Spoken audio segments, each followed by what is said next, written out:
Hello friends, welcome to ಟೆಕ್ಟ್ರಾಲಾಗ್ channel. ನಾನು ಇವತ್ತು KD ಮೂವಿ ನೋಡಿದೆ, ಪ್ರೇಮ್ಸ್ ಅವ್ರದ್ದು. ಆ್ಯಕ್ಚುಲಿ ಝೀರೋ ಎಕ್ಸ್ಪೆಕ್ಟೇಷನ್ ಇಟ್ಟು ಹೋಗಿದ್ದು ಮೂವಿ.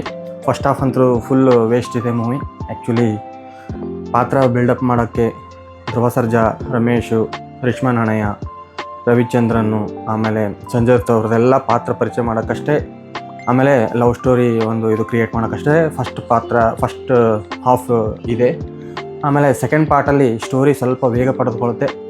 ಆಮೇಲೆ ಇದರಲ್ಲಿ ರಮೇಶು, ಧ್ರುವ ಅವರು ಅಣ್ಣತಮ್ಮರು ಇರ್ತಾರೆ. ಅಣ್ಣಯ್ಯ ಅಂದರೆ ರವಿಚಂದ್ರನ್ ಅವರು, ರಮೇಶ್ ಅವರು ಫ್ರೆಂಡ್ ಇರ್ತಾರೆ. ಸಂಜಯ್ ದತ್ತು ಡಾನ್ ಇರ್ತಾರೆ. ಸಂಜಯ್ ದತ್ಗೂ ಆಮೇಲೆ ಧ್ರುವ ಅವರಿಗೆ ಒಂದು ಬಾಂಡಿಂಗ್ ಇರುತ್ತೆ. ಅಂದರೆ ಅವ್ರು ಡಾನ್ ಇದ್ದರೂ ಕೂಡ ಒಂದು ರೋಲ್ ಮಾಡೆಲ್ ಆಗಿ ನೋಡ್ತಾ ಇರ್ತಾನೆ ಧ್ರುವ. ಯಾಕಂದರೆ ಸಣ್ಣಾಗಿರುವಾಗೆ ಅವರಿಗೆ ಬ್ಲಡ್ ಕೊಟ್ಟಿರ್ತಾನೆ ಸಂಜಯ್ ದತ್ ಅವರು. ಈ ಥರ ಒಂದು ಸ್ಟೋರಿ ಸಾಗ್ತಾ ಇರುತ್ತೆ. ಸಾಗಿ ಏನಾಗುತ್ತೆ ಅಂತಂದರೆ ನೋಡಿ ಫ್ರೆಂಡ್ಸ್, ಒಂದು ಸಲ ಅಖಾಡದಲ್ಲಿ ದೇವ ಅಂದರೆ ಡಾನ್ಗೆ ಧ್ರುವ ಬಗ್ಬಡಿತಾನೆ ಸಂಜಯ್ ದತ್ಗೆ. ಆವಾಗ ಟಾಕ್ ಆಫ್ ದ ಟೌನ್ ಆಗುತ್ತೆ. ಟಾಕ್ ಆಫ್ ದ ಟೌನ್ ಆಗಿ ಸಂಜಯ್ ದತ್ ರಾಜಕೀಯಕ್ಕೆ ಮುಳುವಾಗುತ್ತೆ. ಅದಕ್ಕೋಸ್ಕರ ನಾನು ನಿಮ್ಮದು ಎಲ್ಲ ಫ್ಯಾಮಿಲಿಗೆ ಹೊಡಿತೀನಿ ಅಂಥೇಳಿ ಧ್ರುವಾಗೆ ಎಚ್ಚರಿಕೆ ಕೊಡ್ತಾನೆ. ಅದು ಎಚ್ಚರಿಕೆ ನಿಜವಾಗುತ್ತೆ ಅಂಥೇಳಿ ಒಂದು ಸೆಟಪ್ ಎಲ್ಲ ಕ್ರಿಯೇಟ್ ಆದಾಗ ರಮೇಶ್ ಆ್ಯಕ್ಚುಲಿ ಧ್ರುವ ಜೋಡಿ ಮಾತಾಡ್ತಾ ಇರಲ್ಲ. ಯಾಕಂದರೆ ಸಣ್ಣಾಗಿ ನಡೆದು ಧ್ರುವ ಓಡಾಡಿರ್ತಾನೆ ಅಂಥೇಳಿ ಒಂದು ಇದು ಇರುತ್ತೆ. ಈ ಥರ ಎಲ್ಲ ಇದು ಆಗಿ ತನ್ನ ಮನೇನ ಹೆಂಗೆ ಕಾಪಾಡ್ಕೋಬೇಕಂಥೇಳಿ ಧ್ರುವ ಸರ್ಜಾ ಒಂದು ಎಲ್ಲ ರೌಡಿಗಳನ್ನು ಕೊಚ್ಚಿ ಕೊಲೆ ಮಾಡ್ತಾನೆ. ಸಂಜಯ್ ದತ್ತನ್ನು ಕೂಡಿ ಕೊಲೆ ಮಾಡ್ತಾನೆ. ಆಮೇಲೆ ಸಂಜಯ್ ದತ್ನ ಒಂದು ಹೆಂಡತಿ ಶಿಲ್ಪಾ ಶೆಟ್ಟಿ, ನನ್ನ ಗಂಡನಿಗೆ ಯಾರು ಕೊಲೆ ಮಾಡಿರ್ತಾರೆ ಅವ್ರ ತಲೆನ ತಂದು ಕೊಟ್ಟು ಇದ್ದರೆ ಅಂಥವ್ರಿಗೆ ನಾನು ಮದುವೆ ಆಗ್ತೀನಿ, ಆಮೇಲೆ ನನ್ನ ಸಾಮ್ರಾಜ್ಯ ಎಲ್ಲ ಕೊಟ್ಬಿಡ್ತೀನಿ ಅಂಥೇಳಿ ಒಂದು ಪ್ರಣ ತೊಡ್ತಾಳೆ.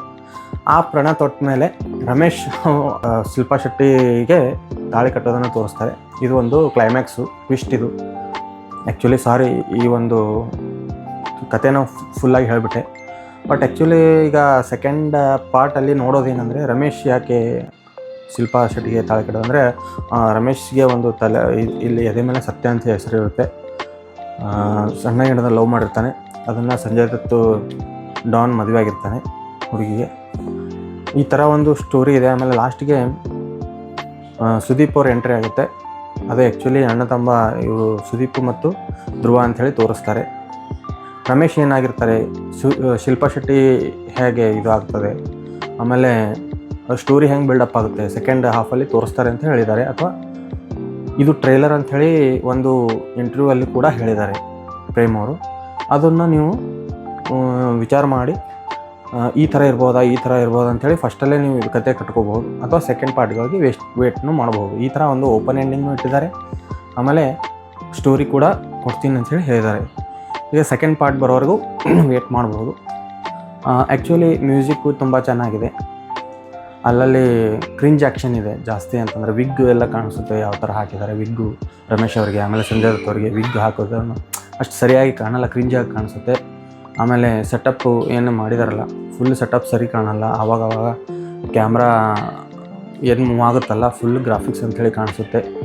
ಆಮೇಲೆ ಯಾವಾಗ ದೃಶ್ಯಕ್ಕೆ ಎಷ್ಟು ಬೇಕೋ ಆವಾಗ ಬ್ಲರ್ ಮಾಡ್ತಾರೆ ಹಿಂದಿನ ದೃಶ್ಯಗಳನ್ನ. ಯಾಕಂದರೆ ಅದು ಅಷ್ಟು ಪಕ್ವವಾಗಿ ಆ ಒಂದು ಕತೆಗೆ ಸೂಟ್ ಆಗಲ್ಲ.